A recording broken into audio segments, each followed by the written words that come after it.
విశాలమైన పచ్చని పొలాలు, ఎద్దుల బండి, దూరంగా కొండలు, ప్రశాంతమైన పల్లెటూరి వాతావరణం.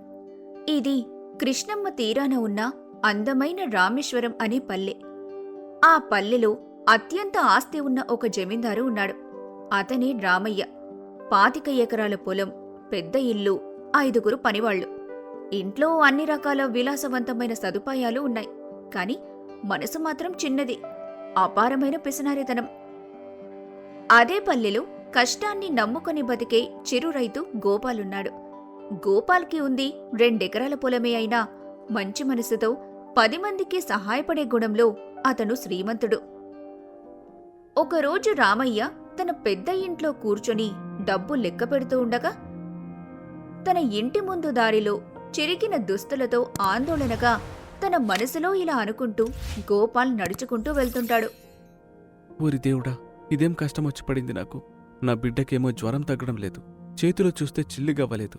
ఈ పట్నంలో పెద్ద ఆస్పత్రికి తీసుకెళ్లాలంటే అయ్యే ఖర్చులకి ఎక్కడికి పోవాలి, ఎవరిని అడగాలి అని అనుకుంటూ వెళ్తూ ఉండగా తన ఇంటి కిటికీలో నుంచి అది గమనించిన రామయ్య ఇంట్లో నుంచి బయటకొచ్చి గోపాల్ని పిలిచి తనతో వెటకారంగా మాట్లాడతాడు.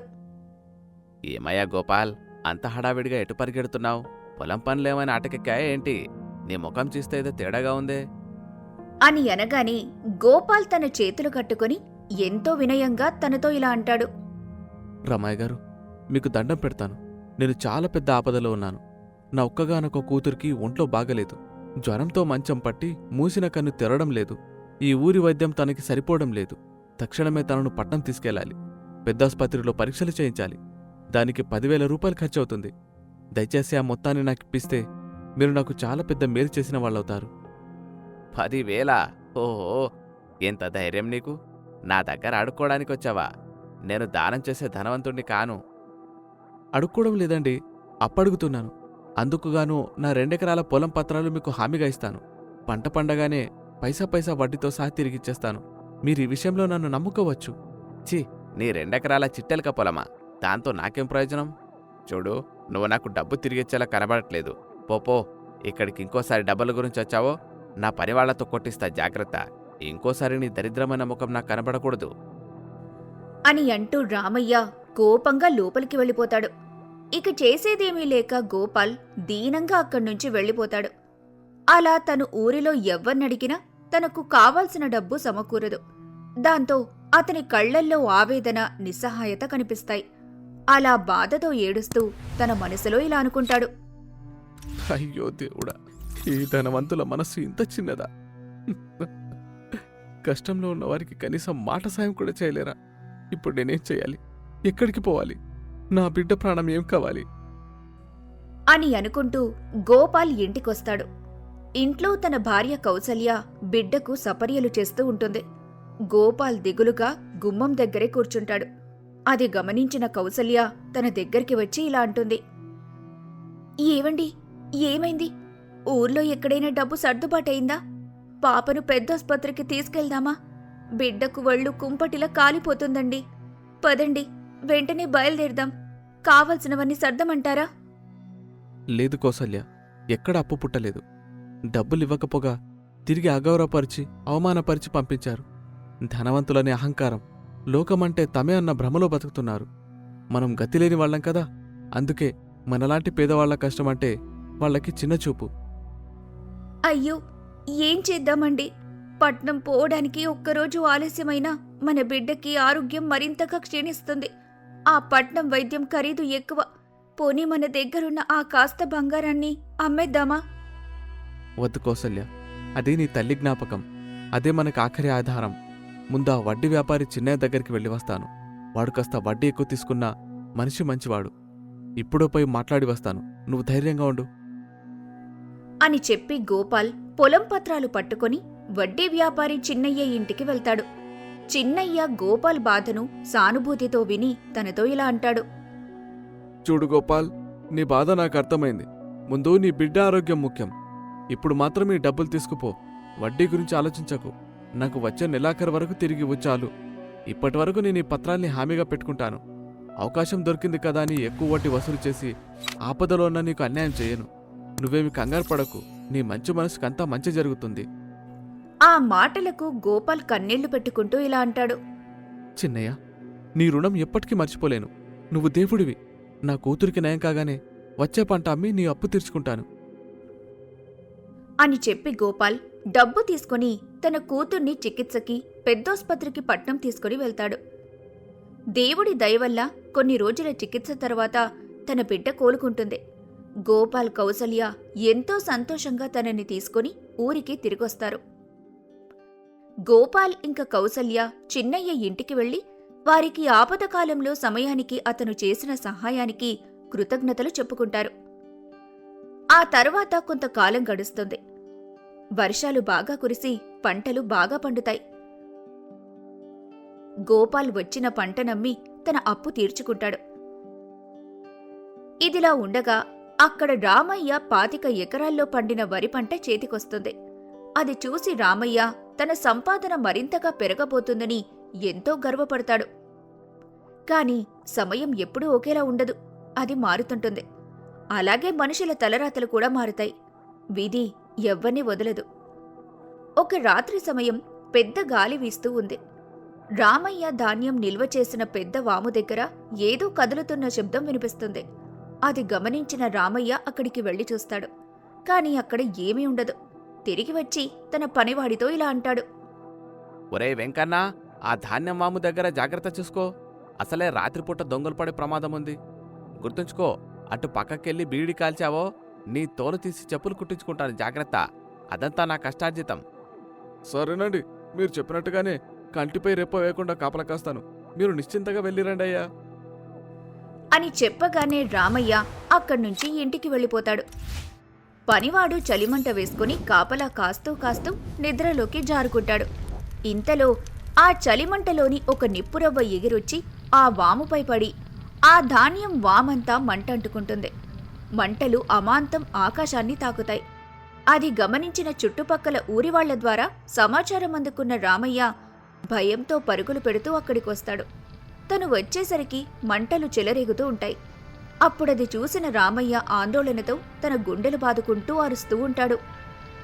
అయ్యో అయ్యో, నా పంట, నా సర్వస్వం, మంటలు మంటలు. ఒరే వెంకన్న, జాగ్రత్తగా చూసుకొని చెప్పి వెళ్తే పడుకుంటావా? ఒరే నిద్రలేవరా తనకమాసనుడా, అసలు ఇంతకేం చేశావు? అని అనగానే ఆ పనివాడు లేచి ఆ మంటల్ని చూసి భయంతో అక్కడ్నుంచి పారిపోతాడు. దాంతో రామయ్యకు ఎటూ దిక్కుతోచక ఆ మంటల్ని ఎలా ఆపాలో అర్థం కాక సహాయం కోసం అర్థిస్తూ అరుస్తూ ఉంటాడు. మొత్తం ఊరంతా ఆ అరుపుల శబ్దానికి మేల్కొంటుంది. జనమంతా పరుగు పరుగున అక్కడికొచ్చి గుమిగూడతారు. కాని మంటలు ఆపడానికి ఎవ్వరికీ ధైర్యం చాలదు. అప్పుడు రామయ్య ఆ మంటల వైపు చూస్తూ అక్కడున్న వాళ్ళందరినీ అర్థిస్తూ ఉంటాడు. ఓరి నాయనో, ఓరి దేవుడో, నా జీవితం నాశనం అయిపోయింది. ఎవరైనా సాయం చేయడానికి రండ్రా. నా ధాన్యాన్ని కాపాడండి. మీ కాళ్ళు మొక్కుతాను, రండ్రా అని అంటూ ప్రాధేయపడుతూ ఉంటాడు. కాని అతను గతంలో అతని పిసినారితనంతో, అందరికంటే ఆస్తిపరుడని పొగరుతో తన దగ్గరికి సహాయమని వచ్చిన వాళ్లందరినీ అవమానించిన కారణంగా ఎవ్వరూ అతనికి సహాయం చేయడానికి ముందుకురారు. ఇంతలో గోపాల్, కౌసల్య కూడా మంటల దగ్గరికి పరుగున వస్తారు. గోపాల్ మంటల తీవ్రత చూసి ఆశ్చర్యపోతాడు. రామయ్య ఏడుపు గోపాల్కి వినబడుతుంది. అది చూసిన కౌసల్య గోపాల్తో ఇలా అంటుంది. చూసారా అండి, మనిషికి ఎంత గర్వమున్నా వీధి ముందు తల వంచక తప్పదు. మన బిడ్డ విషయంలో అతడు మనకు చేసిన అన్యాయానికి ఇప్పుడు అతనికి తగిన శాస్తి జరిగింది. అందుకే అంటారు, ఎవరి కర్మకి వారే బాధ్యులని. అప్పుడు గోపాల్ కౌసల్యను మందలిస్తూ తనతో ఇలా అంటాడు. తప్పు కౌసల్య, ఆపదలో ఉన్నప్పుడు వైరం గురించి ఆలోచించకూడదు. అతడు మనల్ని అవమానించాడు నిజమే, కానీ మనం కూడా అదే విధంగా ప్రవర్తిస్తే మనకి అతనికి తేడా ఏముంటుంది? మంటలు చాలా పెద్దవిగా ఉన్నాయి. ఎలాగైనా దాన్ని ఇప్పుడే ఆపకపోతే అది మొత్తం ధాన్యాన్ని కాల్చి బూడిద చేస్తాయి. నువ్వు వెళ్ళి బకెట్లతో నీళ్లు తీసుకునిరా. నేను వెళ్ళి ఇసుక బస్తాలు తీసుకుని వస్తాను. వెంటనే ఆ మంటల్ని ఆర్పాలి అని చెప్పి గోపాల్ అక్కడున్న గ్రామస్తులకు కూడా ఆ విషయాన్ని వివరించి వారితో ఇలా మాట్లాడతాడు. రామేశ్వరం గ్రామస్తులారా, తోటి మనిషి కష్టాల్లో ఉన్నప్పుడు అతనికి సాయం చేయడానికి వెనకాడకూడదు. మనమంతా కలిసి మంటల్ని ఆపకపోతే రామయ్య గారి ఆస్తి అంతా బూడిదైపోతుంది. రేపు మనకెవరికైనా ఇలాంటి కష్టం వస్తే మనల్ని కాపాడే వాళ్ళు ఎవరుంటారు? మీరే చెప్పండి. మనిషికి మనిషి ఆధారం. రండి, బకెట్లు బస్తాలు పట్టుకోండి. అని చెప్పి గోపాల్ ముందుండి బురద నీటిని తడిపిన బస్తాలను వాముపై విసురుతూ మంటల్ని ఆర్పే ప్రయత్నం చేస్తాడు. అతని ధైర్యం చూసి గ్రామస్తులు కూడా అతనికి సహాయం చేసి ఆ మంటలను ఆపడానికి ముందుకొస్తారు. అది చూసిన రామయ్య దీనంగా గోపాల్ వైపు చూస్తూ క్షమాపణలు అడుగుతూ ఇలా అంటాడు. గోపాల్, నన్ను క్షమించు. నేను నిన్ను ఎంత అవమానించినా అవేమి మనసులో పెట్టుకోకుండా ఈరోజు నాకు సాయం చేసేందుకు ముందడుగు వేశావు. నా ధనం, దానివల్ల వచ్చిన అహంకారం ముందు నీ మంచితనం ఎంత పెద్దదో నాకిప్పుడే తెలిసింది. నా పిసినారితనం ఈ మంటల కన్నా పెద్దది, కానీ నిజమైన సంపద నీ మంచితనం మాత్రమే. అసలు చూస్తే నేను నీకు చేసిన అవమానానికి నువ్వు నాకు సాయం చేయకూడదు, అయినా చేస్తున్నావు. ఎందుకయ్యా? రామయ్య గారు, నేను మీకు సాయం చేయట్లేదు. ఆపదలో ఉన్న సాటి మనిషికి సాయం చేస్తున్నాను అంతే. మనసుంటే మనిషి అంటారు. ధనం పోతే మళ్ళీ సంపాదించుకోవచ్చు, కానీ మానవత్వం పోతే ఏమీ మిగలదు. ఇప్పుడు మాట్లాడే సమయం లేదు. మీరు కూడా వచ్చి ఒక చెయ్యి వేయండి, అప్పుడే తొందరగా మంటల్ని ఆర్పగలం అని అనగానే రామయ్య కూడా వారితో పాటే కలిసి బకెట్లలో నీటిని మోస్తూ వారికి సహాయపడతాడు. కొంత సమయం కష్టపడిన తర్వాత గోపాల్ సమయస్ఫూర్తితో గ్రామస్తులు మంటలను అదుపులోకి తీసుకొస్తారు. కాని దాదాపు సగం పంట కాలిపోతుంది. అందరూ అలసిపోయి కూర్చుంటారు. అప్పుడు రామయ్య గోపాల్ దగ్గరికొచ్చి మనసులో పశ్చాత్తాపంతో ఇలా అంటాడు. గోపాల్, నువ్వు నా ప్రాణం నిలబెట్టావు. నేను దరిద్రమైన ముఖమని అవమానించినందుకు నన్ను చెప్పుతో కొట్టినా తప్పులేదు. నా దగ్గర లక్షలున్నాయి, కానీ నాకు ఇవాళ అర్థమైంది, మంచితనమున్నవాడే నిజమైన సంపద ఉన్నవాడని. నీ మనసే నా ఆస్తి కన్నా గొప్పది. రామయ్య గారు, బాధపడకండి. పోయిన దాని గురించి బాధపడడం వదిలేయండి. సగమైన మిగిలింది అని సంతోషపడండి. ఆ దేవుడు ఎప్పుడు మనకి ఇంకో అవకాశం ఇస్తాడు. మీరు నేర్చుకున్న పాఠం, ఈ పాఠాన్ని జీవితాంతం గుర్తుపెట్టుకోండి. ఎప్పటికీ ధనం కన్నా మంచితనమే విలువైనది. నా తప్పుని సరిదిద్దుకుంటాను. నీకిప్పుడు ఎంత సాయం చేయాలో చెప్పు. ఇకపై నీ బిడ్డ ఖర్చులని నావే. నీ పొలానికి కూడా సాయం చేస్తాను. నాకేమి వద్దు రామయ్య గారు. కేవలం మనుషుల్ని గౌరవించండి, అంతే చాలు. ఆపదలో ఉన్న ఒకరిని ఆదుకోండి. అదే మీరు నాకిచ్చే పెద్ద సంపద. అలా రామేశ్వరంలో ఆ రోజు రామయ్య ధనాన్ని కాపాడుకున్నాడు. గోపాల్ మానవత్వాన్ని నిలబెట్టాడు. డబ్బున్నవాడికన్నా మనసున్నవాడే నిజమైన ధనవంతుడు అని నిరూపించాడు. కథలోని నీతి: డబ్బు శాశ్వతం కాదు. ఆపదలో ఆదుకునే మంచి మనిషి మనసే నిజమైన సంపద.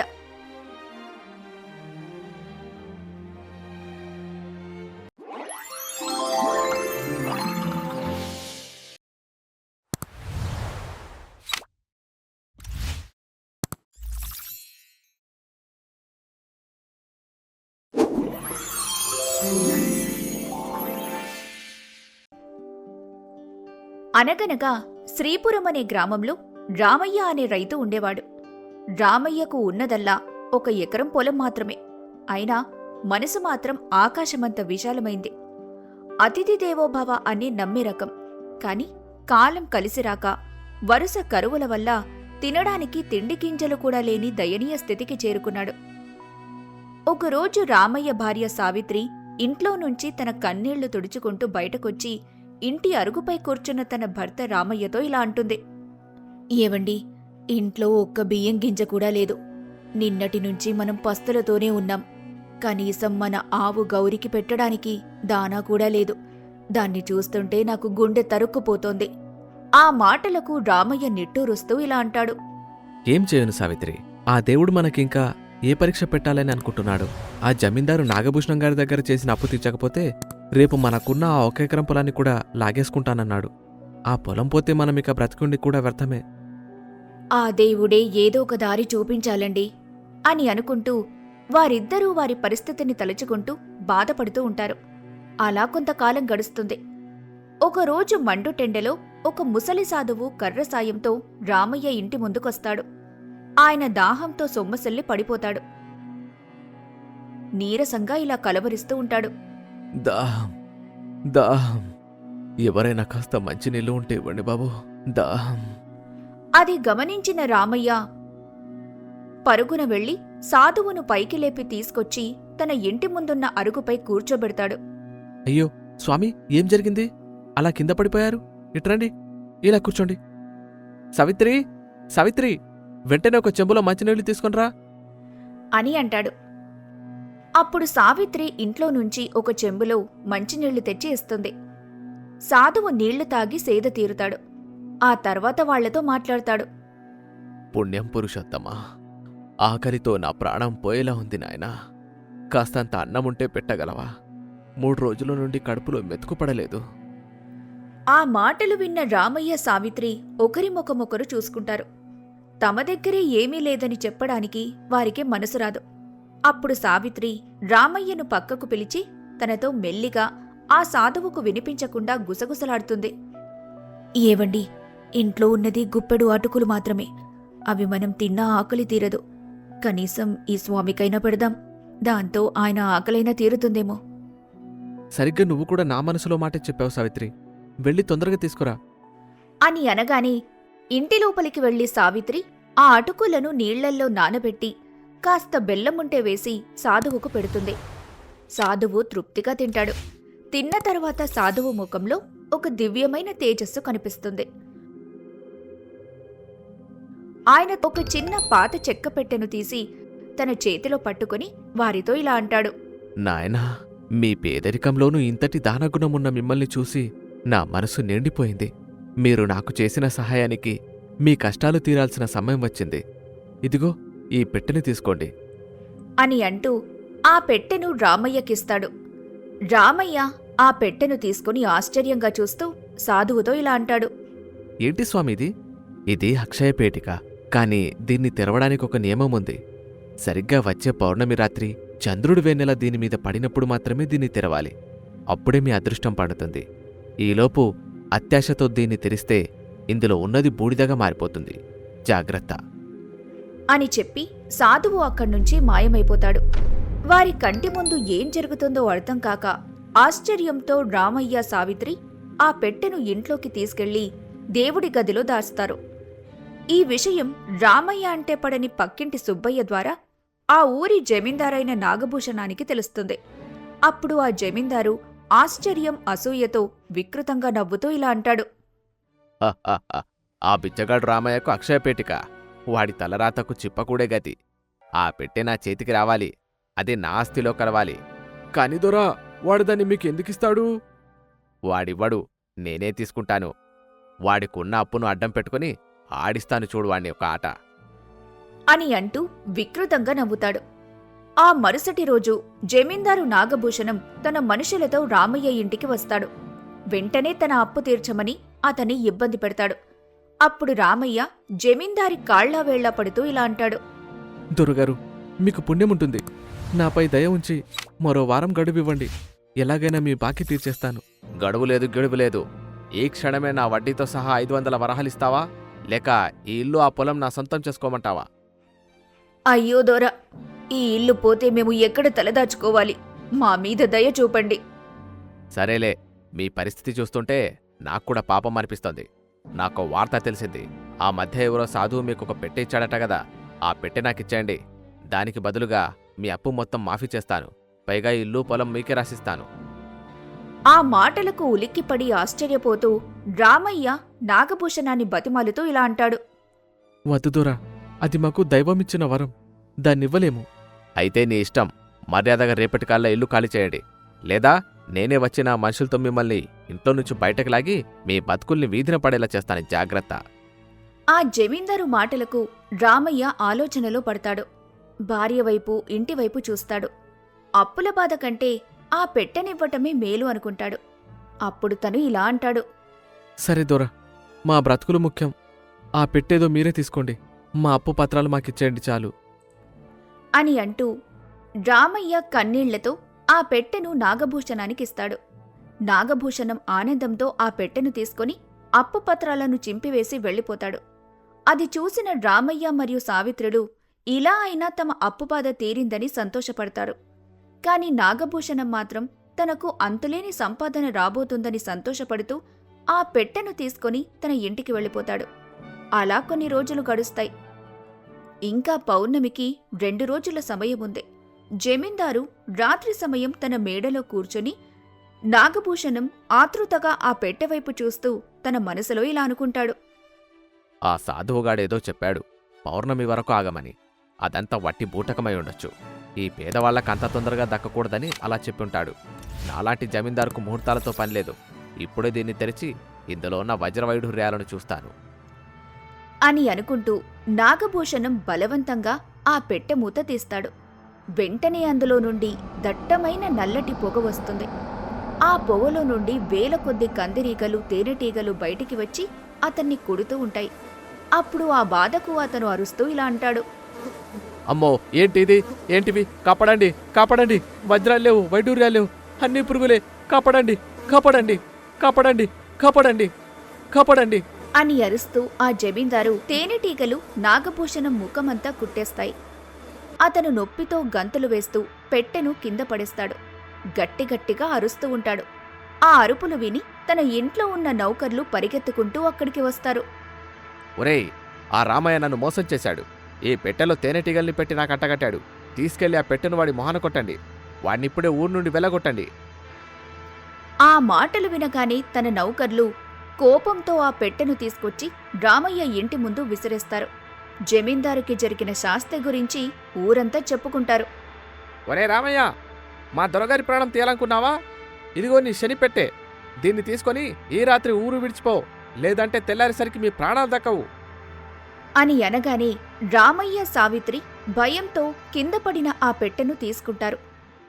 అప్పటికే రాత్రవుతుంది. ఆకాశంలో నిండు చంద్రుడు వస్తాడు. పౌర్ణమి వెన్నెల సరిగ్గా ఆ పెట్టె మీద పడుతుంది. అది చూసి రామయ్య సావిత్రితో ఇలా అంటాడు. సావిత్రి, చూడు, ఈరోజు పౌర్ణమి. సాధువు చెప్పిన సమయం ఇదేనేమో. అవునండి, దొరగారు అత్యాశతో ముందే తెరిచారు కాబట్టి వారికి ఆపద వచ్చింది. మనం నియమం పాటించాం.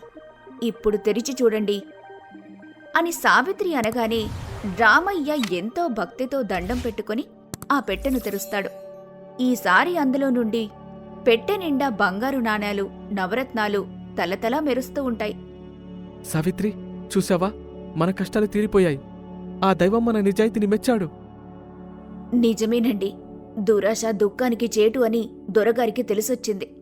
ఓర్పు, నిజాయితీ ఉంటే లక్ష్మీదేవి మన ఇంటికే నడుచుకుంటూ వస్తుందని నిరూపితమైంది అని అనుకుంటూ రామయ్య, సావిత్రులు ఒకరి ముఖం ఒకరు చూసుకుంటూ ఆ పెట్టెవైపు చూస్తూ మురిసిపోతారు. మరుసటి రోజు ఉదయం రామయ్య ఆ ధనంతో ఊరి జనాలందరికీ అన్నదానం చేస్తాడు.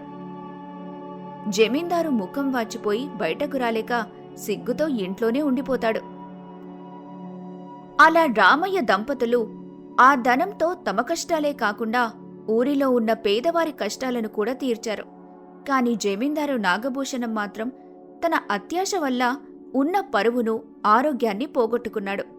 కథలోని నీతి: నిజాయితీకి ఓర్పు తోడైతే విజయం తథ్యం. పరుల సొమ్ముకు ఆశపడితే పతనం ఖాయం.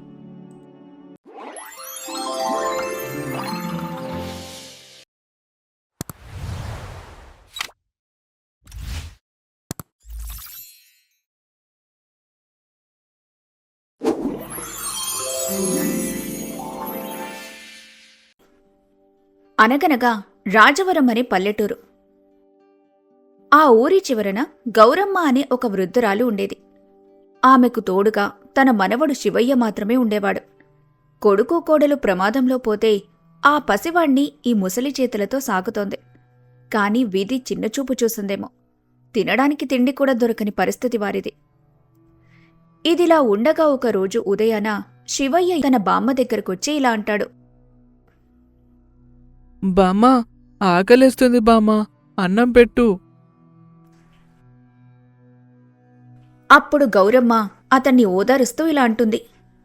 అయ్యో నా చిన్నారి తండ్రి, నిన్నటి గంజి కూడా అయిపోయిందిరా. ఈరోజు పక్కింటి రంగమ్మ గారి దగ్గర అప్పడికి బియ్యం తెస్తాను, కాసేపు ఓపిక పట్టు నాయనా అని చెప్పి గౌరమ్మ కర్ర పట్టుకుని వణుకుతూ రంగమ్మ ఇంటికి వెళ్తుంది. రంగమ్మ ఇల్లు పెద్దది. ఆమె వరండాలో కూర్చొని తమలపాకులు నములుతూ ఉంటుంది. గౌరమ్మ అక్కడికి వెళ్ళి తనతో ఇలా అంటుంది. అమ్మా రంగమ్మ తల్లి, నా మనవడు ఆకలితో ఏడుస్తున్నాడు. గుప్పెడు బియ్యముంటే ధర్మం చేయవా? రేపు అడవికి వెళ్ళి కట్టెలు కొట్టి అమ్మి నీ బాకీ తీర్చేస్తాను. ఆ మాటలకు గౌరమ్మని చూసి చిరాకు పడుతూ తనతో ఎగతాళిగా నవ్వుతూ ఇలా అంటుంది రంగమ్మ. ఓ వచ్చావా పులరాణి? మొన్న తీసుకున్న పప్పుకే దిక్కులేదు, మళ్ళీ బియ్యం కావాలా? నా ఇల్లేమైనా అన్నదాన సత్రం అనుకున్నావా? పోయి ఎక్కడైనా అడుక్కు తినండి. నా ఇంటి ముందు నిలబడితే మీ దరిద్రం నాకు పట్టుకుంటుంది. పో. అలా అనకు తల్లి, పసివాడి ఆకలి చూడలేకపోతున్నాను. చి, వెళ్ళమని చెప్తుంటే కుక్కల మీద పడతావేంటి అని చెప్పి రంగమ్మ ఒక కుండలో ఉన్న మురికి నీళ్లు గౌరమ్మ మీద పోస్తుంది. ఆ అవమానంతో బాధపడుతూ గౌరమ్మ ఏడ్చుకుంటూ అక్కడ్నుంచి వెళ్ళిపోతుంది. మరుసటి రోజు ఉదయం పక్క ఊరి నుండి గౌరమ్మ ఇంటికి తిరిగి వస్తున్న దారిలో ఒక చెట్టు కింద స్పృహ లేకుండా పడి ఉన్న ఒక ముసలి సాధువు కనిపిస్తాడు. అయ్యో, ఎవరో పెద్దాయనలా ఉన్నారు, ఎండ దెబ్బ తాకి పడిపోయారేమో అని అనుకుని గౌరమ్మ తన బాధను పక్కన పెట్టి సాధువు దగ్గరికి వెళ్లి తన చీర కొంగుతో విసురుతుంది. దగ్గరలో ఉన్న కొళాయి నుండి నీళ్లు తెచ్చి ఆయన ముఖం మీద చల్లుతుంది. అప్పుడు ఆ సాధువు ఇలా కలవరిస్తూ ఉంటాడు. దాహం దాహం. అప్పుడు గౌరమ్మ తను తెచ్చిన నీళ్లను సాధువుకు తాగిస్తుంది. తాగండి స్వామి, తాగండి. మంచినీళ్లు తాగిన సాధువు స్పృహలోకి వచ్చి గౌరమ్మతో ఇలా అంటాడు. ధన్యోస్మి మాత, నా ప్రాణం నిలబెట్టావు తల్లి. కాని కడుపులో పేగులు కాలిపోతున్నాయి, ఏదైనా తినడానికుంటే పెట్టగలవా? అది విన్న గౌరమ్మ దగ్గర ఏమీ లేదు. కాని ఆమెకు ఒక ఆలోచన వస్తుంది. అప్పుడు తను పరుగు పరుగున తన ఇంటిలోకొచ్చి బుట్టలో తన మనవడి కోసం ఇంట్లో దాచుంచిన ఒకే ఒక్క ఎండు రొట్టె ముక్కను తీసి చేతిలో పట్టుకుని తన మనసులో ఇలా అనుకుంటుంది. నా మనవడు ఎలాగో ఆకలితో ఉన్నాడు, కాని ఈ రొట్టె ముక్క వాడి ఆకలి తీర్చదు. కాని ఇప్పుడు ఆకలితో అలమటిస్తూ కొన ఊపిరితో ఉన్న ఆ సాధువు ప్రాణం నిలబెట్టడం ఎంతో ముఖ్యం. శివయ్యకు మళ్ళీ ఎలాగోలా సర్ది చెబుతాను అని అనుకుని ఆ రొట్టె ముక్కను తెచ్చి సాధువుకి ఇస్తూ ఇలా అంటుంది. ఇదిగోండి స్వామి, ఈ చిన్న రొట్టె ముక్కే ఉంది, తినండి. సాధువు ఆ రొట్టె ముక్క తిని తృప్తిగా నవ్వుతాడు. ఆయన రూపం మారుతుంది. ఒక దివ్యమైన తేజస్సు కనిపిస్తుంది. అది చూసి ఆశ్చర్యపోతుంది గౌరమ్మ. అప్పుడు ఆ సాధువు గౌరమ్మతో ఇలా అంటాడు. గౌరమ్మా, నీ పేదరికంలోనూ ఇంతటి దానగుణం చూసి నా మనసు నిండిపోయింది. నేను సాధారణ సాధువును కాదు. నీ మంచితనాన్ని పరీక్షించడానికి నేనిలా ముసలి సాధువేషంలో వచ్చాను. ఇక నీ కష్టాలు తీరే సమయం వచ్చింది. ఇదిగో ఈ చిన్న రాతి తిరగలిని తీసుకో. ఆ తిరగలిని చూసి ఆశ్చర్యపోతూ గౌరమ్మ ఇలా అంటుంది. తిరగల? దీంతో నేనేం చేసుకోను స్వామి, రుబ్బడానికి గింజలే లేవు. ఇది సామాన్యమైన తిరగలి కాదు. దీన్ని కుడివైపుకు తిప్పుతూ తిరుగు తిరుగు తిరగలి, నా ఆకలి తీర్చు తిరగలి అని అడిగి నీకు ఏం కావాలో కోరుకో, అది వెంటనే వస్తుంది. చాలు అనుకున్నప్పుడు ఎడమవైపుకు తిప్పి ఆగు ఆగు తిరగలి అని చెప్పు. కాని జాగ్రత్త, ఈ రహస్యం దుర్మార్గులకు తెలియకూడదు. జాగ్రత్త. అది వినగానే గౌరమ్మ ఎంతో సంతోషంతో ఆ తిరగలిని తీసుకుని ఇంటికి వెళ్తుంది. ఇంటికి రాగానే శివయ్య ఆకలితో ఏడుస్తూ ఉంటాడు. గౌరమ్మ తిరగలిని నేలమీద పెట్టి శివయ్యతో ఇలా అంటుంది. శివయ్య, ఏడవకు నాయనా, ఇదిగో చూడు అని చెప్పి గౌరమ్మ తిరగలిని కుడివైపుకు తిప్పుతూ ఆ సాధువు చెప్పిన మంత్రాన్ని ఇలా పఠిస్తుంది. తిరుగు తిరుగు తిరగలి, వేడి వేడి అన్నం, పప్పు, నేతితో కూడిన భోజనమివ్వు తిరగలి అని అనగానే ఆశ్చర్యంగా తిరగలి నుండి వేడివేడి అన్నం, కూరలు, అన్ని రకాల పిండి వంటలు ఒక పెద్ద పళ్ళంలోకి ప్రత్యక్షమవుతాయి. అది చూసిన శివయ్య ఆనందంతో ఇలా అంటాడు.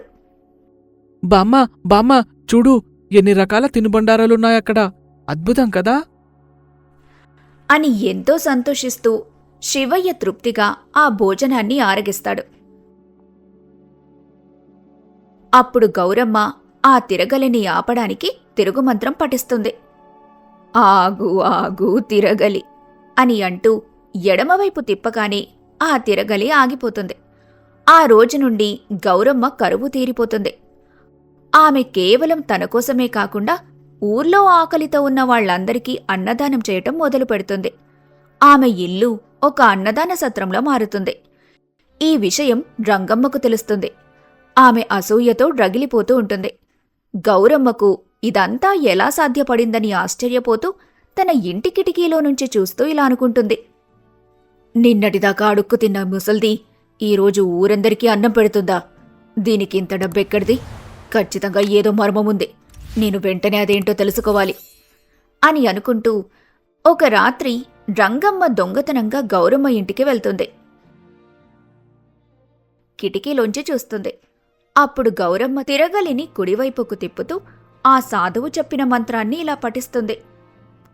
తిరుగు తిరుగు తిరగలి, వేడి వేడి అన్నం పప్పు నేతితో కూడిన భోజనమివ్వు తిరగలి అని అనగానే ఆశ్చర్యంగా తిరగలి నుండి వేడివేడి అన్నం కూరలు అన్ని రకాల పిండి వంటలు ఒక పెద్ద పళ్లెంలోకి ప్రత్యక్షమవుతాయి. అది చూసిన రంగమ్మ ఆశ్చర్యంతో తన కళ్ళు పెద్దవి చేసి చూస్తూ ఇలా అనుకుంటుంది. ఓహో, ఇదా సంగతి. ఆ మాయా తిరగలి నా దగ్గరుంటే నేను ఈ లోకానికే మహారాణిలా అవుతాను. ఈ రాత్రే దాన్ని లేవనెత్తుకుపోవాలి అని అనుకుని గౌరమ్మ నిద్రపోయాక రంగమ్మ ఆ తిరగలిని దొంగలించుకొని పారిపోతుంది.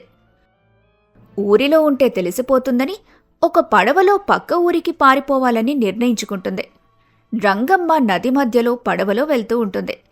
ఆమెకు ఆకలి వేస్తుంది మరియు అత్యాశ కలుగుతుంది. ఆ తిరగలిని ఒకసారి పరీక్షించి చూద్దామని, ఈ తిరగలి పనిచేస్తుందో లేదో ఎప్పుడే చూడాలి. నాకు ఉప్పు కావాలి, చాలా ఉప్పు కావాలి. ఉప్పమ్మి నేను ధనవంతుల్ని కావాలి. కాని రంగమ్మకు తిరగలిని ఆపే మంత్రం తెలీదు. ఆమె కేవలం మొదలు పెట్టడం మాత్రమే చూసింది. అప్పుడు తను అచ్చం గౌరమ్మలాగే తిరగలిని కుడివైపుకు తిప్పుతూ ఇలా అంటుంది. తిరుగు తిరుగు తిరగలి, నాకు ఉప్పు ఇవ్వు తిరగలి అని అనగానే ఆ మాయా తిరగలి తిరగటం మొదలవుతుంది. అందులోంచి ఉప్పు కుప్పలు తెప్పలుగా పడుతుంది. పడవ నిండిపోతుంది. అది చూసిన రంగమ్మ ఎంతగానో సంతోషిస్తూ ఇలా అంటుంది. చాలు చాలు, అబ్బో ఎంత ఉప్పో, దీన్నమ్మితే లక్షలొస్తాయి.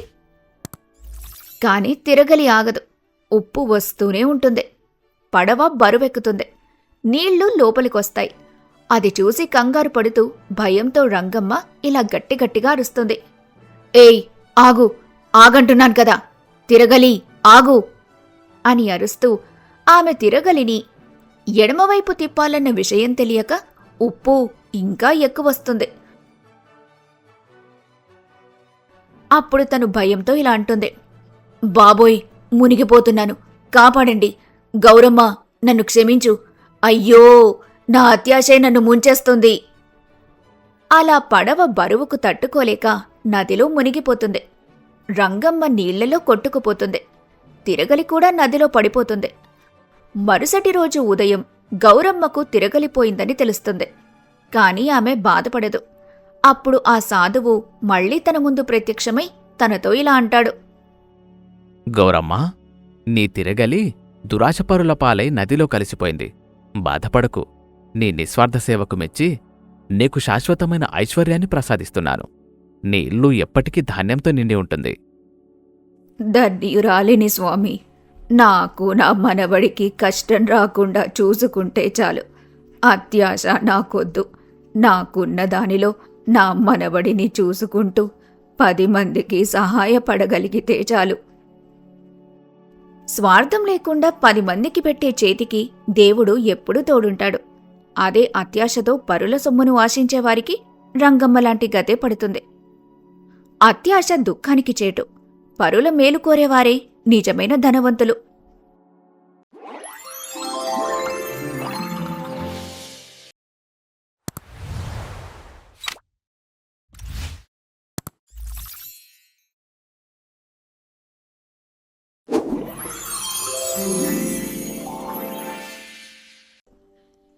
అనగనగా శ్రీపురం అని ఒక పచ్చని గ్రామం. ఆ ఊరిలో రామయ్య సీతమ్మ అనే వృద్ధ దంపతులు ఉండేవారు. వారికి పిల్లల్లేరు. ఉన్నదల్లా ఇంటి ముందు కట్టేసిన లక్ష్మి అనే ఆవు మాత్రమే. దాన్ని తమ సొంత బిడ్డలా చూసుకునేవారు. కాని విధి ఆడిన వింత నాటకంలో రామయ్యకు ఉన్న కొద్దిపాటి పొలం వర్షాలు లేక ఎండిపోయింది. చేతిలో చిల్లి గవ్వలేదు. తినడానికి తిండి గింజలు కూడా లేని దయనీయ స్థితి వారిది. ఒకరోజు రామయ్య వారి పూరి గుడిసె ముందు కట్టేసి ఉన్న ఆవు దగ్గరకు వెళ్లి దాని తల నిమిరి వారి దయనీయ పరిస్థితిని తలుచుకుని కన్నీరు పెట్టుకుంటున్న సీతమ్మతో ఇలా అంటాడు. సీతమ్మ, మన పరిస్థితి చూశావా?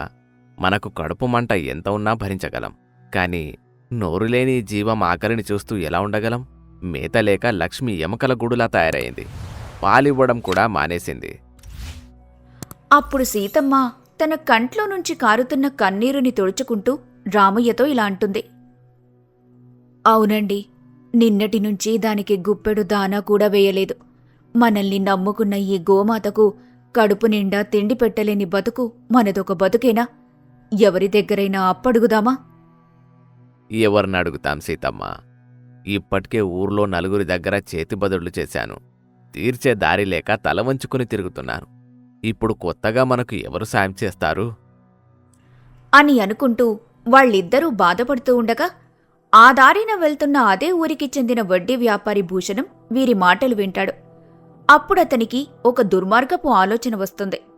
తను నవ్వుకుంటూ వారింటి దగ్గరకొచ్చి వారికి వచ్చిన కష్టానికి తన సానుభూతిని ప్రదర్శిస్తున్నట్టు నటిస్తూ వారితో ఇలా అంటాడు.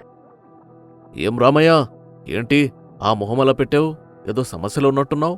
అయ్యో నాగభూషణం గారు, రండి బాబు రండి, ఇలా కూర్చోండి. సమస్యలు కాకపోతే మా పేదవాళ్ళకి ఇంకేముంటాయి చెప్పండి? ఆవుకు మేత కొనడానికి చేతిలో చిల్లి కావలేదు. అంతే కదా, దానికి ఇంతలా దిగులు పడతావా? ఒక్క ఊరి మనుషులం మనము. ఒకరికొకరు సాయం చేసుకోకపోతే ఎలా? నా దగ్గర ఒక ఉపాయం ఉంది. ఏంటది బాబుగారు? చూడండి, మీ ఆవు మంచి జాతిదే, కానీ తిండి లేక పాలివ్వడం లేదు. నేనొక ఒప్పందం చెప్తాను. ఈ ఆవుకు రోజుకు కావలసిన దాణా, గడ్డి, మందులు అన్నీ నా ఖర్చుతోనే కొనిస్తాను. మీరు చేయాల్సిందల్లా దాన్ని జాగ్రత్తగా చూసుకోవడం, పాలు పితకడం. అంతకంటేనా బాబు? మీ రుణం ఎలా తీర్చుకోగలం? ఆగురామయ్య, తొందరపడకు. నేను వ్యాపారిని కదా, ఉచితంగా ఎవరు ఏది ఇవ్వరు.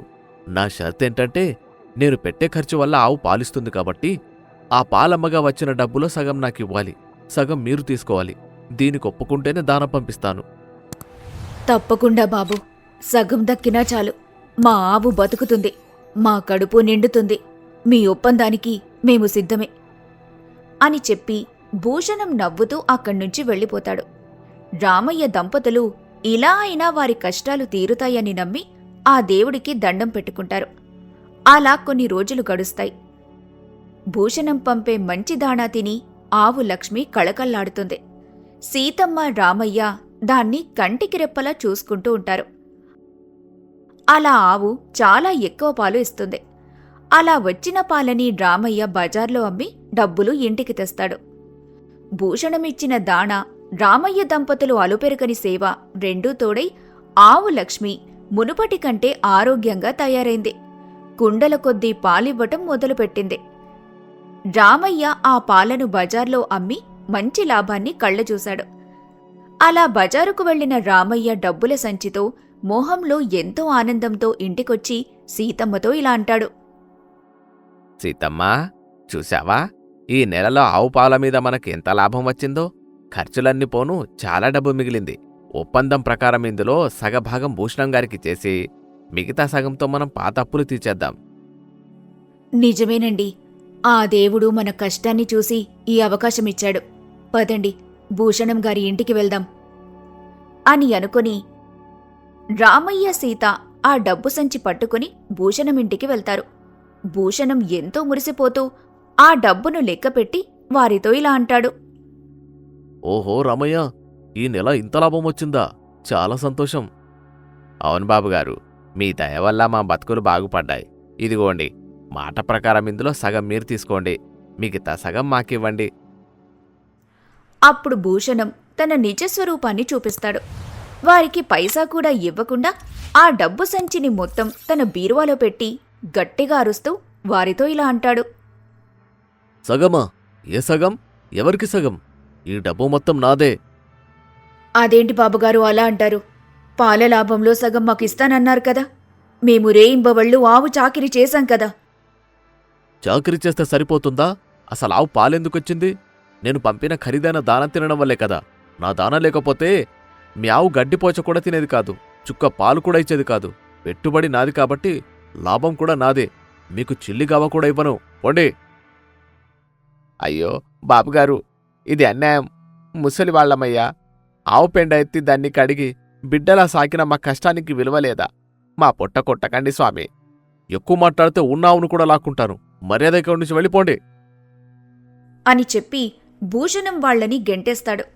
రామయ్య, సీతమ్మ ఏడుస్తూ ఆ ఊరి పెద్దయిన ధర్మారావు దగ్గరికి వెళ్తారు. అక్కడ వారికి ఆ భూషణం చేసిన మోసం గురించి చెప్పి వారి గోడు వెళ్లబోసుకుంటారు. అది విన్న ఊరి పెద్ద మర్నాడు ఉదయం ఊరి రచ్చబండ దగ్గర పంచాయతీని ఏర్పాటు చేస్తాడు. అక్కడికి ఊరి జనమంతా గుమిగూడి ఉంటారు. రామయ్య, భూషణం ఇద్దరూ నిలబడి ఉంటారు.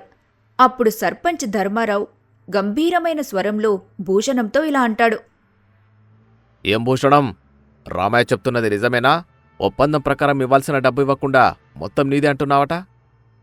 ఆ మాటలకు భూషణం ఎక్కడలేని వినయంతో నటిస్తూ సర్పంచ్తో ఇలా అంటాడు. సర్పంచ్ గారు, మీరు పెద్దవారు, మీరే న్యాయం చేయాలి. అసలు ఆవు బతకడమే నా వల్ల జరిగింది. నేను 1000 రూపాయలు పోసి మంచి దాణా, గింజలు, మేలు రకం తౌడు పంపకపోతే ఆవు ఎప్పుడో చచ్చిపోయేది. నా పెట్టుబడి వల్లే అన్ని పాలొచ్చాయి. అలాంటప్పుడు లాభం మొత్తం నాకే చెందాలి కదా. కేవలం పేడెత్తినందుకు సగం వాట ఎలా అడుగుతారు వాళ్ళు? సరే రామయ్య, దీనికి నువ్వేమంటావు? అప్పుడు రామయ్య ఎంతో బాధతో తన 2 చేతులను జోడించి సర్పంచ్తో ఇలా అంటాడు. ధర్మం మీరే చెప్పాలయ్యా. దాణా ఆయనదే కావచ్చు, కానీ ఆవు మాది. దాన్ని కంటికి రెప్పలా చూసుకుంది మేము. మా చెమట చిందించకపోతే ఆ దాణ పాలలాగా ఎలా మారుతుంది? మా కష్టానికి కూడా ఫలితం దక్కాలి కదయ్యా. అది విని సర్పంచ్ కాసేపు మౌనంగా ఆలోచించాడు. భూషణం మాటల్లో దురాశ, రామయ్య మాటల్లో ఆవేదన ఆయనకు అర్థమయ్యాయి. భూషణంకి గట్టి గుణపాఠం చెప్పాలనుకున్నాడు. అప్పుడాయన భూషణంతో ఇలా అంటాడు. భూషణం, నువ్వు చెప్పింది కూడా నిజమే అనిపిస్తోంది. దాణా లేకపోతే పాలు లేవు కదా. అదే కదా సర్పంచ్ గారు నేను చెప్పేది. ఇప్పటికైనా నా బాధను గ్రహించారు. మీ తీర్పు గొప్పది. ఆ డబ్బు మొత్తం నాకు ఇప్పించండి. తప్పకుండా. కాని ఒక చిన్న పరీక్ష. రమయ్య, నువ్వు ఆవుని ఇక్కడికి తీసుకురా. భూషణం, నువ్వు ఆవుకు పెట్టిన దాణా బస్తాలు తీసుకురా. అది వినగానే అక్కడున్న అందరూ ఆశ్చర్యంగా చూస్తుంటారు. అప్పుడు రామయ్య ఆవును, భూషణం దానా బస్తాలను అక్కడికి తీసుకొచ్చి పెడతారు. సర్పంచ్ ధర్మారావు భూషణంతో ఇలా అంటాడు. చూడు భూషణం, నువ్వేమన్నావు? పాలు కేవలం నీ దాణా వల్లే వచ్చాయి, రామయ్య ఆవు వల్ల గాని అతని కష్టం వల్ల గాని కాదు అని అన్నావు కదా. అవును సర్పంచ్ గారు, 100% నా దాణా వల్లే. మంచిది. అయితే ఇదిగో ఈ దాణా బస్తాలు ఇక్కడున్నాయి కదా, వెళ్ళి వాటిని పితుకు. పాలు వస్తాయేమో చూద్దాం. నీ దాణా గొప్పదైతే ఆవు అవసరం లేకుండానే పాలు రావాలి కదా. పితుకు భూషణం, పాలు పితుకు. ఆ మాటలు వినగానే అక్కడున్న ఊరి జనమంతా గొల్లున నవ్వుతారు. దెబ్బకి భూషణం మొహం నల్లబడిపోతుంది. అప్పుడు తను తడబడుతూ సర్పంచ్ ధర్మారావుతో ఇలా అంటాడు. అదేంటి సర్పంచ్ గారు, దాణాను పితికితే పాలెలా వస్తాయి? అది ఆవు కడుపులో వెళ్ళి జీర్ణమైతేనే కదా పాలొచ్చేది. అక్కడే ఉంది అసలు విషయం. దాణా నీదైతే దాన్ని పాలగా మార్చే యంత్రం అంటే ఆవు రామయ్యది. ఆ యంత్రాన్ని నడిపిన శ్రమ సీతమ్మది. కేవలం ముడిసరికిచ్చినంత మాత్రాన తయారైన వస్తువు మొత్తం నీదెలా అవుతుంది? రామయ్య ఆవు లేకపోతే నీ దాణా చెత్తబుట్టలో పడేయడానికి తప్ప దేనికి పనికిరాదు. చూడు భూషణం, ఒప్పందం ప్రకారం సగం ఇవ్వడమే కాదు, పేదవాణ్ణి మోసం చేయాలని చూసినందుకు ఆవుకు వచ్చే ఏడాది పాటు ఉచితంగా దాణా నువ్వే పంపాలి. ఇదే నా తీర్పు. ఆ మాటలకు భూషణం తలదించుకుంటాడు. తన తప్పు తెలుసుకుంటాడు. పశ్చాత్తాపంతో ఇలా అంటాడు. నన్ను క్షమించండి సర్పంచ్ గారు. డబ్బుపై ఆశతో నా కళ్ళు మూసుకుపోయాయి. కష్టం విలువ తెలియక ప్రవర్తించాను. రమయ్య, నన్ను క్షమించు. ఇదిగో నీకు రావాల్సిన డబ్బు అని చెప్పి భూషణం రామయ్యకు డబ్బు ఇస్తాడు. రామయ్య, సీతమ్మ ఆనందంగా ఆ డబ్బు తీసుకుని వారికి న్యాయం జరిగేలా చూసిన సర్పంచ్ ధర్మారావుకి కృతజ్ఞతలు చెప్పుకొని ఆ ఆవుని తీసుకుని ఇంటికి వెళ్ళిపోతారు. చూసారా మిత్రులారా, సంపద ఉంటే సరిపోదు, దాని వెనక ఉన్న శ్రమను గౌరవించే సంస్కారం ఉండాలి. దురాశ ఎప్పుడు దుఃఖాన్నే మిగులుస్తుంది. నిజాయితీగా కష్టపడేవాడికి దేవుడు ఏదో ఒక రూపంలో న్యాయం చేస్తాడు. కథలోని నీతి: ఎదుటివారి కష్టాన్ని దోచుకోవాలనుకోవడం పాపం. శ్రమకు తగిన ప్రతిఫలమివ్వటమే నిజమైన ధర్మం.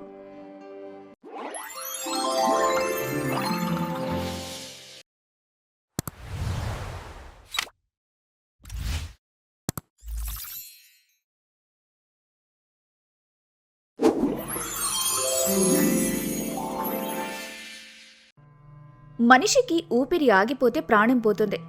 కాని ఆశ చచ్చిపోతే బతికున్న శవంతో సమానమే. ఇది రామాపురం గ్రామం. ఆ గ్రామంలో సూరి అనే ఒక పేద రైతు కథ ఇది. బతుకుబండి లాగలేక ఆగిపోలేక సతమతమవుతున్న అమాయకుడు సూరి. ఒక మారుమూల పల్లెటూరు, ఎండిపోయిన పొలాలు. సూర్యుడు బగబగ మండుతున్నాడు. ఒక పెంకుటిల్లు. ఇంటి బయట అరుగు మీద కూర్చొని సూరి దీర్ఘాలోచనలో ఉంటాడు. లోపల నుంచి దగ్గు శబ్దం వినబడుతుంది. సూరి భార్య లక్ష్మి కన్నీళ్లతో బయటకు వచ్చి ఇలా అంటుంది. ఏమండి, నా అన్నగారి ఆరోగ్యం క్షీణిస్తోంది. డాక్టర్ గారు మందులు తేవాలన్నారు. చేతిలో చిల్లి గవ్వలేదు. అప్పు పుట్టే దారి లేదు. ఇంకెన్నాళ్ళు ఈ నరకం? ఆ దేవుడు మనల్ని ఎందుకిలా పరీక్షిస్తున్నాడు? అప్పుడు సూరి నిట్టూరుస్తూ భార్యకు ధైర్యం చెబుతూ, ఏడవకు లక్ష్మి, చీకటి ఎంత ఎక్కువ ఉంటే వెళ్తురంత దగ్గరలో ఉన్నట్టు లెక్క.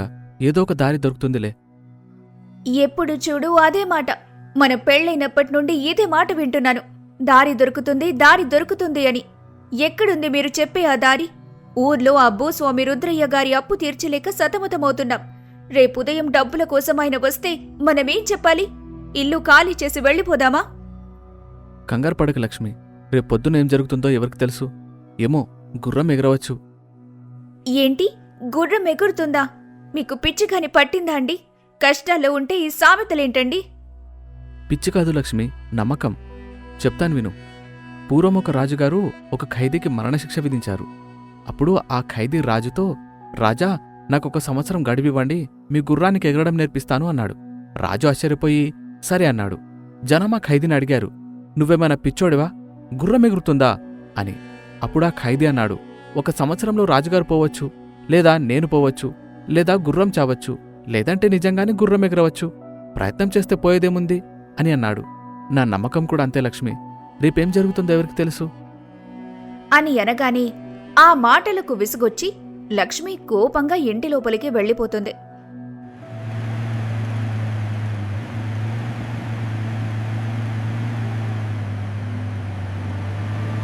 మరుసటి రోజు ఉదయం ఇంటి ముందు ఒక జీపు వచ్చి ఆగుతుంది. అందులో నుంచి భూస్వామి రుద్రయ్య దిగుతాడు. అతని వెనుక ఇద్దరు రౌడీలు ఉంటారు. అప్పుడు రుద్రయ్య గట్టిగా అరుస్తూ ఇలా మాట్లాడతాడు. ఒరే సూరి, బయటకు రారా. నీకిచ్చిన గడువు ఈ రోజుతో తీరిపోయింది. వడ్డీతో సహా 2 లక్షలు కడతావా, లేక ఈ ఇల్లు ఆ బీడు పొలం రాసిచ్చి ఊరు వదిలి వెళ్ళిపోతావా? ఆ మాటలు విని కంగారు పడుతూ సూరి, లక్ష్మి భయంతో బయటికి వస్తారు. అప్పుడు సూరి తన 2 చేతులు జోడించి ఇలా అంటాడు. దొరగారు నమస్కారం. ఇంకొక 6 నెలలు గడివివ్వండి స్వామి. ఈసారి పంట బాగా పండితే మీ బాకీ మొత్తం తీర్చేస్తాను. ఏంటి పంట? ఆ బీడు నేలలోనా? ఆ రాకాసి పొలంలో గడ్డి పరక కూడా మొలవుదురా. అలాంటిది నువ్వు పంట పండించి నా అప్పు తీరుస్తావా? నేనేమన్నా పిచ్చోడనుకుంటున్నావా? లేద్దోరా, మా తాత చెప్పాడు, ఆ భూమిలో ఏదో మహిమ ఉందని. నేను కష్టపడతాను. నాకు 6 నెలలు, కేవలం 6 నెలలు ఇవ్వండి. ఒకవేళ నేను పంట పండించలేకపోతే నా ఇల్లు పొలం ఇచ్చేసి నేను కూడా మీ దగ్గర జీవితాంతం పాలర్పణ చేస్తాను. ఓహో, నాతోనే పందెం కాస్తున్నావా? సరేరా, ఆ బీడు భూమిలో బంగారం పండిస్తానంటున్నావు కదా, చూద్దాం. నీకు 6 నెలలు సమయమిస్తున్నా. ఈలోపు బాకీ తీరకపోతే నీ భార్య బిడ్డలతో సహా రోడ్డు మీద పడతావు, జాగ్రత్త అని చెప్పి రుద్రయ్య కోపంగా అక్కడ్నుంచి తన మనుషుల్ని తీసుకుని వెళ్ళిపోతాడు. లక్ష్మి తన భర్త చేసిన శపథం విని అక్కడే కుప్పకూలిపోతుంది. అలా ఆ రోజు గడిచిపోతుంది. మరుసటి రోజు సూరి ఆ బీడు పొలం దగ్గరికి వెళ్తాడు. అది రాళ్లతో నిండిపోయి బీటలు వారి ఉంటుంది. గ్రామస్తులు అతన్ని చూసి నవ్వుకుంటూ ఇలా మాట్లాడుకుంటూ ఉంటారు. చూశారా వాణ్ణి? ఆ రాళ్ల గుట్టలేదో పండిస్తాడట. వాడికి మతిపోయిందనుకుంటా. పాపమా, అప్పుల బాధ తట్టుకోలేక పిచ్చివాడయ్యాడనుకుంటా. రుద్రయ్య వాణ్ణి ఎలాగో వదలడు, ఇక వాడి కర్మ. జనమలా అనే మాటలు సూరి చెవికి వినిపిస్తున్నా అవి తన మనసుకి తాకనివ్వలేదు. ఇప్పుడతని దగ్గరున్నది ఒకే ఒక్క ఆయుధం, నమ్మకం. ఏమో గుర్రం ఎగరవచ్చు అనే ఒక చిన్న ఆశ. సూరి ప్రతిరోజు పొద్దున్నే లేచి ఆ రాళ్ల భూమిని చదును చేయటం మొదలుపెట్టాడు. అతని చేతులు బొబ్బలెక్కాయి, ఒంట్లో సత్తువ సన్నగిల్లింది. కాని మనోబలం మాత్రం తగ్గలేదు. అలా సూరి రాత్రింబవళ్లు కష్టపడుతూ ఉంటాడు. లక్ష్మి ప్రతిరోజు అన్నం తీసుకుని పొలానికొచ్చి అతని కష్టాన్ని చూసి ఇలా అంటుంది. ఏవండి, ఇంకెందుకు ఈ వృధా ప్రయాస? నెల రోజులైంది, ఇక్కడ ఒక్క మొక్క కూడా మొలవలేదు. ఆ రుద్రయ్య కాళ్ల మీద పడితే ఏదో ఒక కూలి పని ఇస్తాడు కదా. ఈ బండరాళ్లని నమ్ముకుంటే మనకు మిగిలేది మట్టేనండి. లక్ష్మి, విత్తనం మొలకెత్తాలంటే అది మట్టిలో ఉన్న చీకటిని భరించాలి. ఓపిక పట్టు, నా అంతరాత్మ చెబుతోంది. ఈ భూమి తల్లి మనల్ని మోసం చేయదు, ఏదో అద్భుతం జరుగుతుంది అని అంటూ తన భార్యకి నమ్మకం కల్పిస్తాడు. అలా 3 నెలలు గడిచాయి. కాని వానలు లేవు, కరువు పరిస్థితి. సూరి నీటి కోసం బావిని తవ్వి తవ్వి అలసిపోయాడు. నీటి చుక్కలేదు. గ్రామమంతా కరువుతో అల్లాడుతోంది. అలా ప్రకృతి కూడా పగపట్టినట్టుంది. చుక్క నీరు లేదు. ఊరంతా కరువు కోరల్లో చిక్కుకుంది. సూరి ఆశ మెల్లగా ఆవిరైపోతుంది. ఆ రోజు రాత్రి సూరి నిద్రపోకుండా ఆకాశం వైపు చూస్తూ తన మనసులో ఇలా అనుకుంటాడు. దేవుడా, నా నమ్మకం ఒమ్ము చెయ్యకు. కష్టపడితే ఏమో గుర్రం ఎగరవచ్చు అని నమ్మాను. కాని రెక్కలు తెగిన పక్షిలా అయ్యాను. నా భార్య బిడ్డల్ని ఆ రుద్రయ్యకి బానిసలుగా చేయకు తండ్రి అని బాధపడుతూ పడుకుండిపోతాడు. మరుసటి రోజు ఉదయం సూరి మళ్లీ పొలానికి వెళ్తాడు. అక్కడ బావి కోసం తవ్విన గొయ్యిలో ఒక పెద్ద బండరాయి అడ్డంగా ఉంటుంది. దాన్ని ఎలాగైనా పగులగొట్టాలి. అప్పుడు తను తనకున్న శక్తినంతా కూడగట్టుకుని గుణపంతో బలంగా కొడుతూ ఇలా అనుకుంటాడు. ఇదే నా చివరి ప్రయత్నం. ఈ రాయి పగిలితే నా రాత మారుతుంది, లేకపోతే నా బ్రతుకు పగిలిపోతుంది అని అనుకుంటూ సూరి సర్వశక్తులు కూడదీసుకుని ఆ బండరాయి మీద సుత్తితో మోదుతాడు. గంటలు గడుస్తున్నాయి. చెమట రక్తంలా కారుతోంది. అలా కాసేపటికి ఒక్కసారిగా పెద్ద శబ్దమొచ్చి రాయి పగిలింది. రాయి పగలగానే లోపలి నుండి సన్నని నీటిధార కాకుండా ఒక పెద్ద నీటి ఊట పైకి ఊరి వస్తుంది. అది చూసి సూరి కళ్ళు జిగేలుమంటాయి. సంతోషంతో పిచ్చివాడిలా అరుస్తూ ఇలా అంటాడు. లక్ష్మి, లక్ష్మి, నీళ్లు, నీళ్లు, గంగమ్మ తల్లి కరుణించింది. గుర్రం ఎగిరింది లక్ష్మి, నా నమ్మకం గెలిచింది. అది సామాన్యమైన ఊట కాదు. కొండల మధ్యలో ఎప్పుడూ ఇంకిపోయిందని అనుకున్న మంచినీటి నిధి అది. సూరి పగలగొట్టిన రాయి ఇన్నాళ్లుగా ఆ నీటి ప్రవాహానికి అడ్డంగా ఉంది. ఇప్పుడు అది పగలటంతో నీరు అమృతంలా పొంగింది. కేవలం నీళ్లే కాదు, ఆ నీటి వల్లే ఆ బీడు నేల బంగారంలా మారుతుందని సూరి ముందే గ్రహించాడు. గ్రామస్తులు పరుగున అక్కడికొస్తారు. ఎండిపోయిన ఊర్లో సూరి పొలంలో నీరు చూసి ఆశ్చర్యపోతారు. అది చూసి గ్రామస్తులు ఇలా అంటారు. ఒరే సూరి, ఇది అద్భుతం రా. మన ఊరి చెరువు ఎండిపోయింది కానీ నీ పొలంలో గంగమ్మ పొంగింది. నువ్వు మామూలుడు కాదురా, మొత్తానికి సాధించావు. అలా మరో 3 నెలలు గడిచాయి. ఇప్పుడు ఆ పొలం పచ్చని పైరుతో కళకళ్లాడుతోంది. అనుకున్న దానికంటే ఎక్కువగానే సూరి పంట పండింది. రుద్రయ్య గడువు రోజున అక్కడికొచ్చి అంత ఏపుగా పండిన పొలం చూసి నోట మాట రాక ఇలా అంటాడు. ఇది ఎలా సాధ్యం? ఆ రాళ్లగుట్టలో ఇంత పంట? ఇది సాధ్యమే దొరగారు. మనిషి కష్టపడితే రాయి కూడా కరుగుతుంది. మీరు బీడు నేల అనుకున్నారు, కాని నేను తల్లిలా భావించాను. పట్టణంలో నా పంట వారికే ఇస్తానని ముందే ఒప్పందం కుదుర్చుకున్నాను. వాళ్ళు కొంత డబ్బుని బయానాగా ఇచ్చారు. ఇదిగోండి, వడ్డీతో సహా నేను మీకివ్వాల్సిన బాకీ అని అంటూ సూరి డబ్బు కట్టలు రుద్రయ్య చేతిలో పెడతాడు. అది చూసి రుద్రయ్య తలదించుకుంటాడు. అప్పుడు సూరి ఇలా అంటాడు. దొరగారు, ఆ రోజు నేను గుర్రం ఎగరవచ్చు అన్నప్పుడు నవ్వారు. చూశారా? ఆశకి అంత శక్తి ఉంది. రేపేం జరుగుతుందో ఎవరికి తెలుసు? కష్టంలో ఉన్నవాడికి కావలసింది జాలి కాదు, కాస్త సమయం, కొంచెం నమ్మకం, అంతే. నిజమే సూరి, నువ్వు చెప్పింది. మొత్తానికి నువ్వు గెలిచావు. నీ నమ్మకం ముందు నా అహంకారం ఓడిపోయింది. ఇక నుంచి ఊళ్ళో అందరికీ నువ్వు ఆదర్శం. అది చూసి ఊరి జనాలందరూ సూరిని ఎంతగానో అభినందిస్తారు. ఇక వారి కష్టాలు తీరిపోయాయని సంతోషపడుతూ లక్ష్మి సూరి దగ్గరకొచ్చి ఇలా అంటుంది. ఏవండి, ఆ రోజు మీరు ఆ సామెత చెప్పకపోతే మనం ఎప్పుడో చచ్చిపోయేవాళ్లం. నిజంగానే మన గుర్రం ఎగిరిందండి గుర్రం ఎగరడం అంటే రెక్కలు రావడం కాదు లక్ష్మి. కష్టమనే కొండని ఎక్కే ధైర్యం రావడమే నిజమైన రెక్కలు. మన ప్రయత్నం ఉన్నంత వరకు ఆ దేవుడు ఏదో ఒక అద్భుతం చేస్తూనే ఉంటాడు. చూసారా మిత్రులారా, రేపు అనేది ఒక రహస్యం. ఈరోజు కష్టంగా ఉందని ప్రాణం తీసుకున్నా, ప్రయత్నం మానేసినా రేపు జరగబోయే అద్భుతాన్ని మనం కోల్పోతాం. మీ జీవితంలో కూడా ఆ కష్టాలున్నాయా? అయితే ఒక్క క్షణమాగి గుండె మీద చెయ్యి వేసుకుని ఇలా చెప్పుకోండి, ఏమో గుర్రం ఎగరావచ్చు అని. ఆశని చావనివ్వకండి, అది మిమ్మల్ని ఖచ్చితంగా గెలిపిస్తుంది.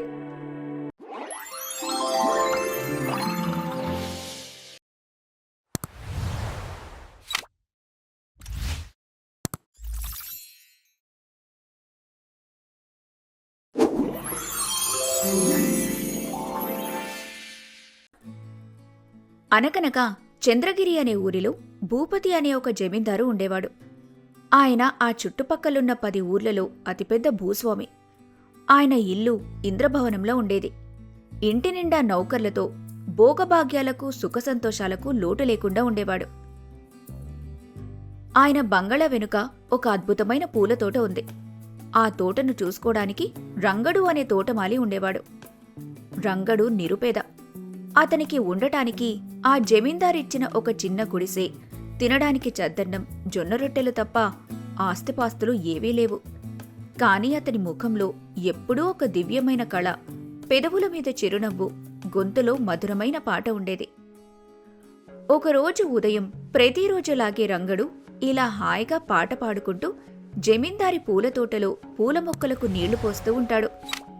హాయి హాయి ఎంతో హాయి, హాయి హాయి ఎంతో హాయి, కొండంతా దేవుడుండగా కొండంత ఆశలెందుకు, కడుపు నిండా గంజి ఉండగా కంటి నిండా నిద్ర ఉండగా, అంతకన్నా సిరి సంపదలు నా బోటి వాడికెందుకు, హాయి హాయి హాయి ఎంతో హాయి, హాయి హాయి హాయి ఎంతో హాయి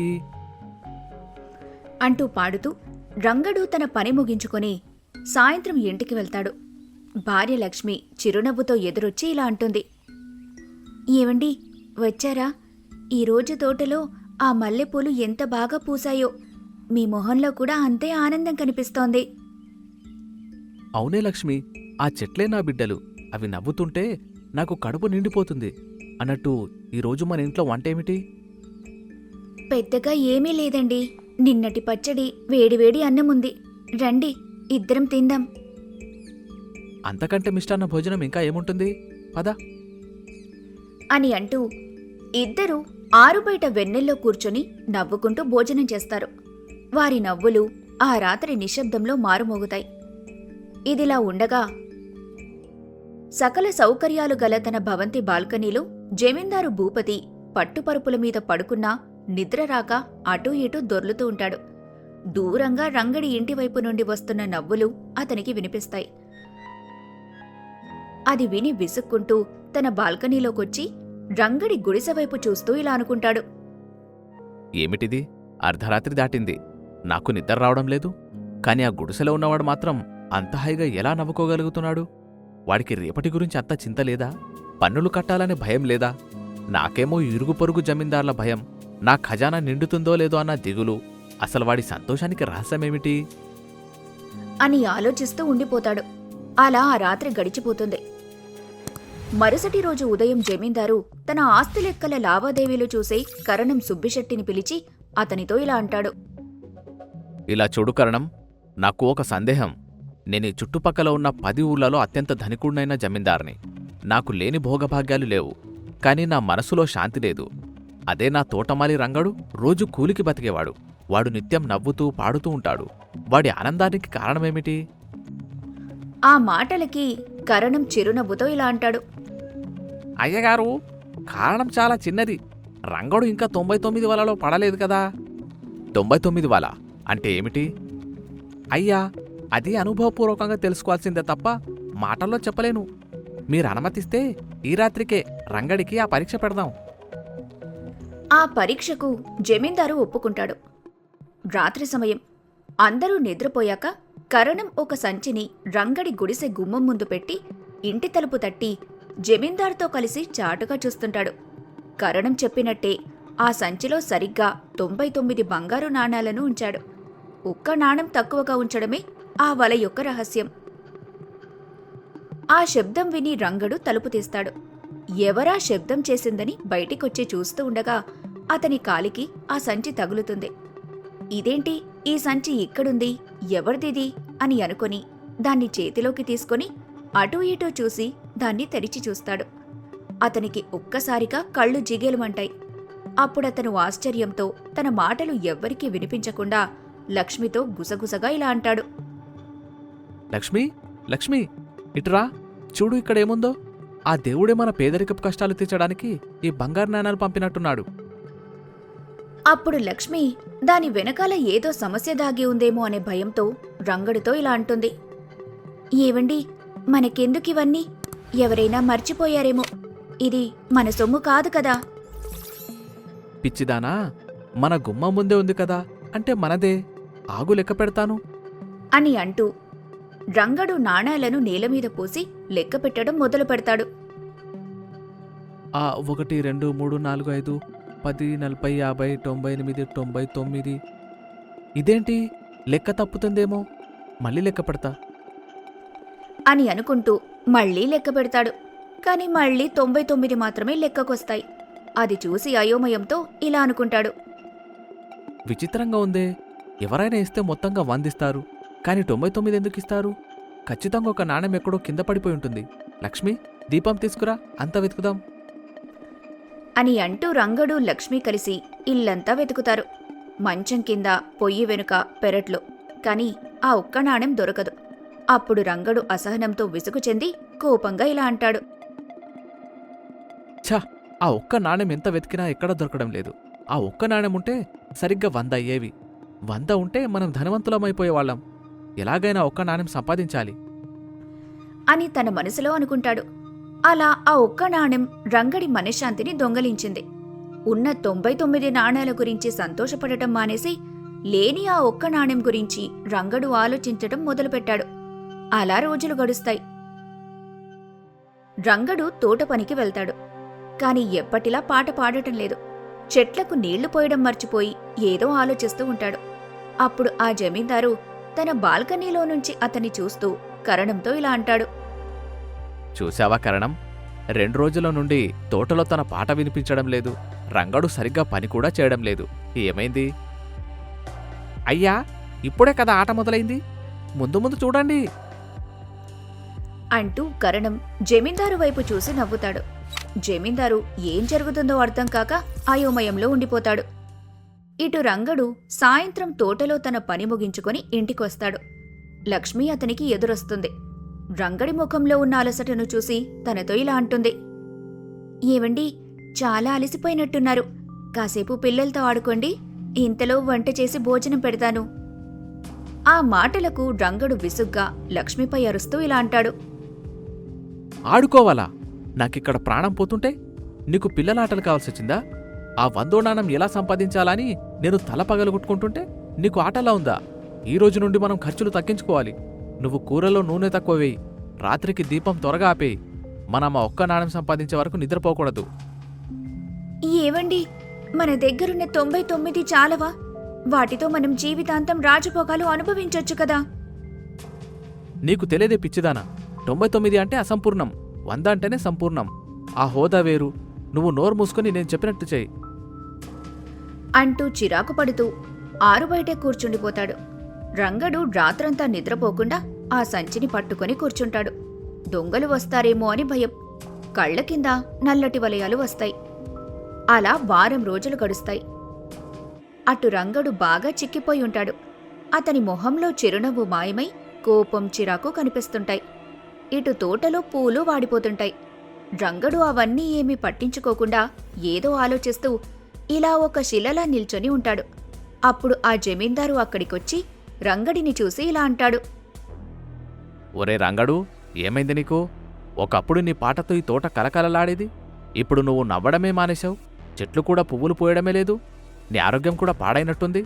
ఎందుకులా మారిపోయావు? అసలేమైంది నీకు? అప్పుడు రంగడు భయంతో వణికిపోతూ కంగారు పడుతూ జమీందారుతో ఇలా అంటాడు. అయ్యో అయ్యగారు, నన్ను క్షమించండి.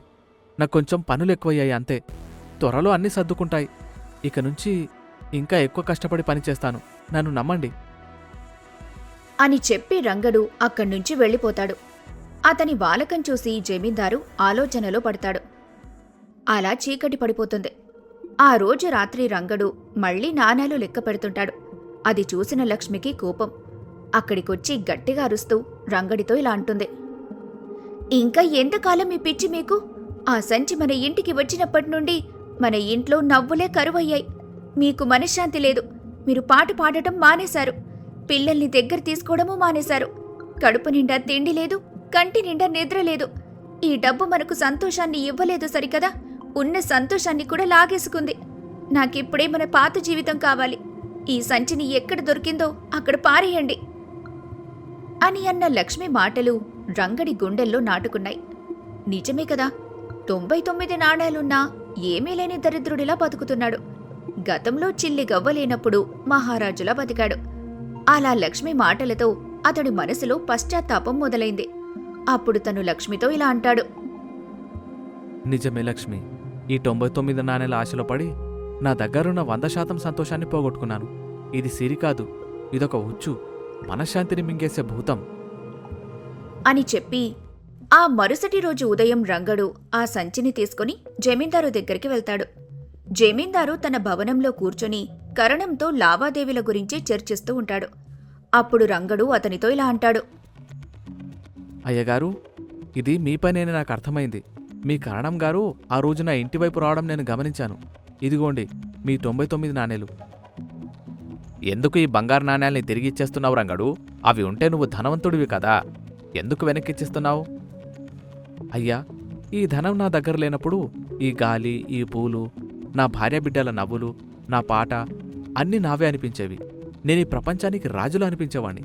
కానీ ఈ సంచి వచ్చాక నేను కేవలం దీనికి కాపలా కాసే బంటుగా మారిపోయాను. లేని ఒక్క నాణ్యం కోసం ఉన్న జీవితాన్ని త్యాగం చేయలేను ప్రభు. నాకు నా పేదరికమే చాలు, అందులోనే నా స్వేచ్ఛ ఉంది అని చెప్పి రంగడు ఆ సంచిని జమీందారి కాళ్ల దగ్గర పెట్టి వినయంగా నమస్కరించి గట్టిగా ఊపిరి పీల్చుకొని మళ్లీ తన పాట పాడుకుంటూ తోటలోకి వెళ్ళిపోతాడు.